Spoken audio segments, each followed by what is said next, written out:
guys, welcome back to Canon Cinema. I'm Amanda, otherwise known as AMX NDA Reviews on Twitter, Instagram, and Letterboxd. Today, I will be ranking all of the Spider-Man films. I know I'm a bit late. No Way Home has left me literally speechless, hella emotional. I need some time to process and sit with this. Before I start this ranking, I'm gonna say that I don't include Venom in the Spider-Man films. I keep them separate because a lot of people have Venom and Let There Be Carnage at the bottom of their lists, and I don't like that. They stand on their own unless we get Venom in a Spidey film, which will happen, obviously, if you guys saw that post-credit scene later down the road. But I'm going to keep Venom nice and separate until I see a version of Spider-Man in the Venom universe. So coming in at number 9, unfortunately, I have The Amazing Spider-Man 2. Listen, I love Andrew. After watching No Way Home, you know, you really have a new appreciation for Andrew Garfield. It's not like I didn't love him as Spider-Man growing up when I was watching that in theaters. And nothing to do with that. I always had an appreciation for him and Emma Stone as Gwen. But watching them back, The Amazing Spider-Man 2 doesn't really hold up. Neither does the first one, but it has nothing to do with Andrew. It has nothing to do with the performances or the characters. It comes down to the writing for these films. And that's the unfortunate thing about it, is that the writing wasn't strong enough. The story really just does not work, especially when the new Goblin comes in with Dane DeHaan. I feel like the whole Harry Osborn introduction was a bit rushed just because they didn't present him in the first one and they needed a new Goblin quick. Like I found like that was just way too much.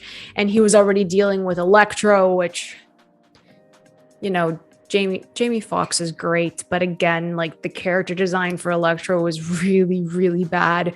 We kind of erased that from our memories. Yeah, I think that the Amazing Spider-Man films were at their strongest when it was just Peter and Gwen majority of the time on screen. Their chemistry is absolutely incredible. So also coming in at number 8, I have The Amazing Spider-Man. So I know 8 and 9, they're both there, which is an unfortunate, I understand. But again, the writing for both of them, not that great. I do think that Martin Sheen and Sally Field were the better pairing for Aunt May and Uncle Ben. Again, you have the qualities there. You have great actors with Martin Sheen and Sally Field and Emma Stone and Andrew Garfield. You have great actors there in place, but it just never really did anything for me. Also, the most memorable aspects of Amazing Spider-Man and The Amazing Spider-Man 2, credit does have to go to Mark Webb, because the web slinging action in both of these films is absolutely ridiculous. Like, it looks so clean.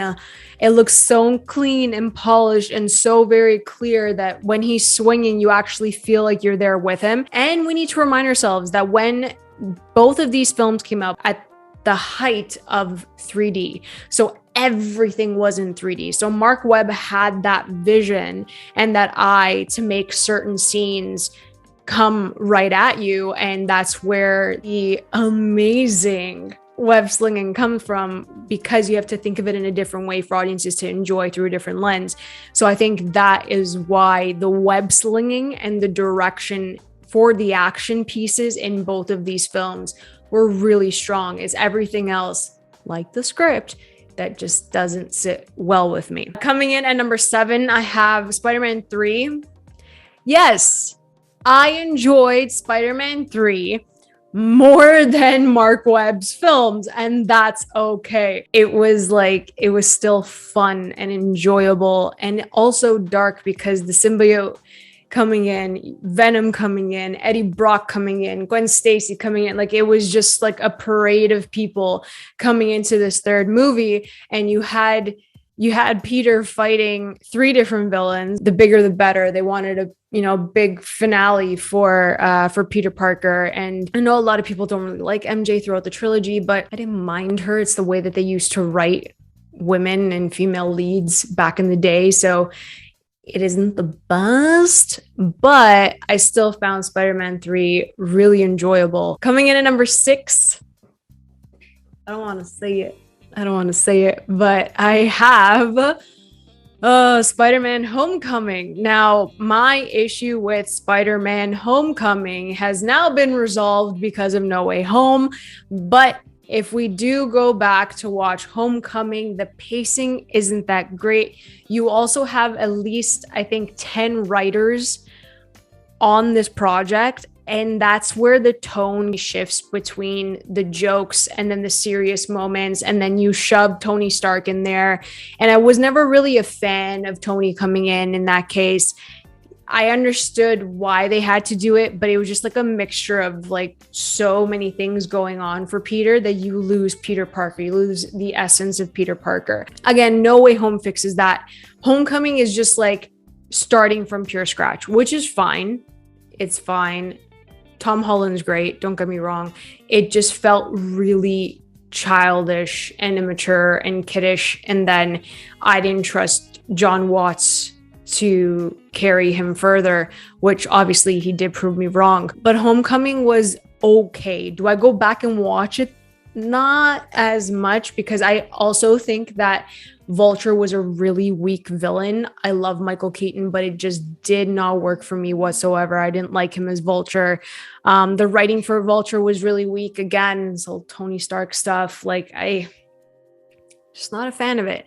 Every single time that he could have done something on his own, someone was there to swoop in and kind of take over. And like, that's not my Spider-Man. It's not my Spider-Man. But this is all before we knew that we were going to get college trilogy and what happened in No Way Home. Like, this is all before that. So I was kind of sitting there like, if I knew that this was going to be that kind of trilogy for him, I wouldn't have been as peeved with Homecoming, and I may have liked it a bit more. So coming in at number 5, I have Spider-Man 2. Ooh, I know, not top 3, but top 5. Relax. It's okay. I do not like Doc Ock as a villain. I don't think that he was developed strong enough for one movie. I think that if we introduced Otto Octavius in the first one and then slowly built upon him becoming Doc Ock, like, I think that would have been completely different. It was rushed. I didn't buy it because he's genuinely like a nice person. So I understand that. I didn't get the villain vibes from Doc Ock. I wish I did. Alfred Molina is absolutely genius. I love him so much. The performance is great, but for me, Doc Ock is a villain. And then what doesn't work for me is when the hero kind of loses his powers in the second movie. It always happens that way. Iron Man 2 was weak for that exact reason, and I did not like that they did that for Iron Man. Did not like that they did this for Spider-Man 2. I don't go back and watch it as much just because of that reason. And every single time I go back to watch it, I'm like, let me give it another try. And there's always that one moment where I'm like, that's why I don't like this. And it's always when he loses his powers. I'm totally okay with him like finding another job and do like all that part of it was great, but him losing it, I understand that it's necessary. I get that, but I personally don't like that type of storytelling for a hero. But it's still at number 5. That train scene alone will go down in history. Absolutely fantastic. Going into my top 4 right now. Number 4, I have Spider-Man Far From Home. I love Spider-Man Far From Home. I thought it was different. He's not in New York, but it makes complete sense because he's going everywhere with the Avengers. And like, it just makes sense to pluck Peter out of NYC, go international. And it was fun because he was going on a school trip. He was trying to get MJ. It felt more grounded in who he was trying to become. And I love that.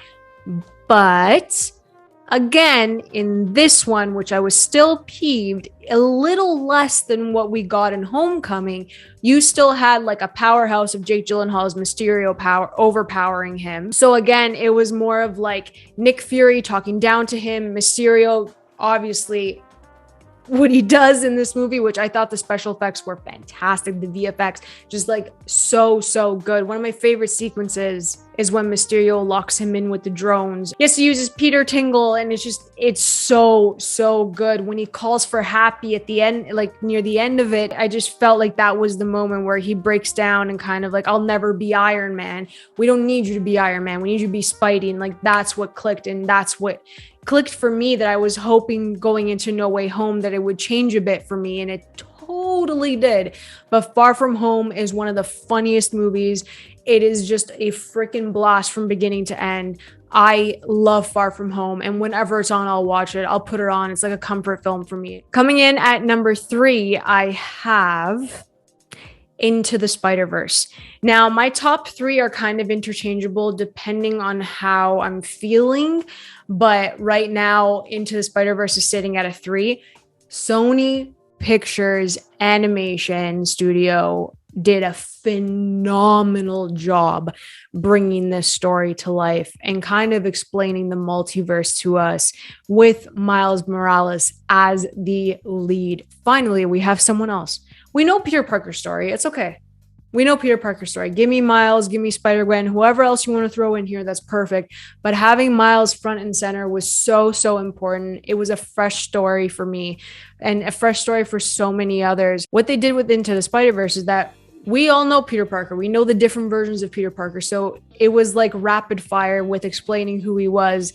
And I always laugh at the beginning of this movie because they're like, let's start again. I'm Peter Parker, blah, blah, blah. Like they just do it again. They run through it quickly because we know. We really took the time to understand who Miles Morales is, what makes him tick, what he loves. And then he eventually becomes his own Spider-Man by the end of this movie, which is really important too. I love Into the Spider-Verse. The soundtrack is fire. Every single person in this movie, Jake Johnson as Peter Parker is absolutely amazing. Haley Steinfeld as Spider-Gwen and Shamik Moore as Miles Morales, like just top-notch voice acting. Coming in at number 2, shocker, is Sam Raimi's Spider-Man 2002. I love this movie. This movie, from the opening credits to the score by Danny Elfman to Tobey Maguire just being introduced as Peter Parker and then eventually becoming Spider-Man. It's just a very iconic film for me. And as I've said in other reviews and on other shows, for me, the nostalgia hits when I watch Spider-Man 2002. It's when I hear Tobey Maguire's voice, and maybe that comes with like watching it in the background majority of the time, or like playing the Spider-Man 3 video game for my PS2 back in the day on like loop because I loved it so much. It's just his voice makes me think of Peter Parker. And no offense to like Tom Holland or Andrew Garfield, it's just in my brain. It's wired in my brain as Tobey Maguire, and that's fine. Every single Spider-Man is great. They're all great. Don't get me wrong. But for me, Tobey was like, I grew up with him and he's always going to be the OG in my heart. And he's still fun. Like his line delivery is so great. And the chemistry that he had with Kirsten Dunst, I think was there. I really love him and MJ. It was really sweet and cute, like childhood sweethearts. I really love that. I absolutely loved Willem Dafoe as Norman Osborn, as the Green Goblin. Literally the best villain ever. Yeah, I said it. Better than Thanos. I swear to God, no one can come close to Willem Dafoe as a villain, as Green Goblin, as we saw in No Way Home. Brilliant performance. And that's why I love watching the first Spider-Man over and over again, just because of Willem Dafoe as Green Goblin. He just brings his A game.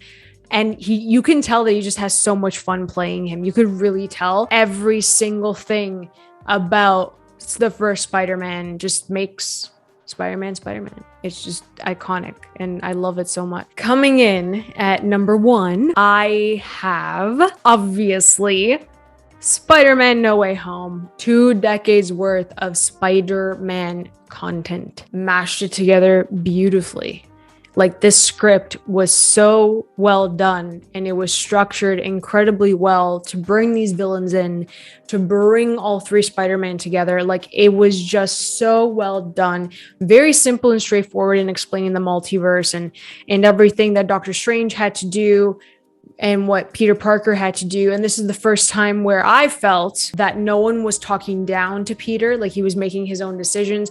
Aunt May was actually like trying to help him and everything and always there for him, but no one was like talking down to him. It's like Doctor Strange was working with Peter Parker. And I think that's really important to note, that that's the difference between Far From Home and Homecoming, is that he didn't really have help from someone who is like higher than him. He was getting help from his friends, and I think that was really nice. I just love everything about No Way Home. I didn't expect to have all three Peters for that long in the third act.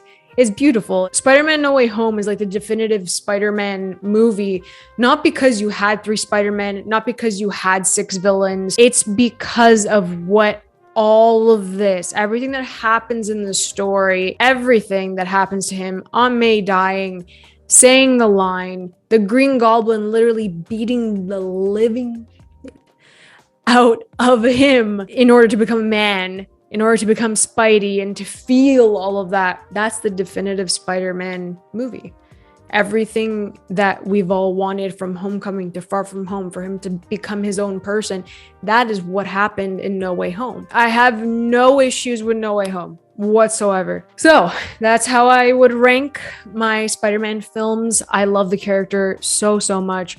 I've watched like No Way Home 3 times. I want to go to the theater eventually again. If not, I will buy it on DVD ASAP and watch it again, because it's so good. But yeah, if you guys enjoyed this video, please like and subscribe. You can always follow me over at AMXNDA Reviews on Twitter, Instagram, and Letterboxd. Let me know how you would rank your Spider-Man films. I know mine's a bit controversial because of the Far From Home placement, but let me know. Catch you guys next time. Keep watching movies.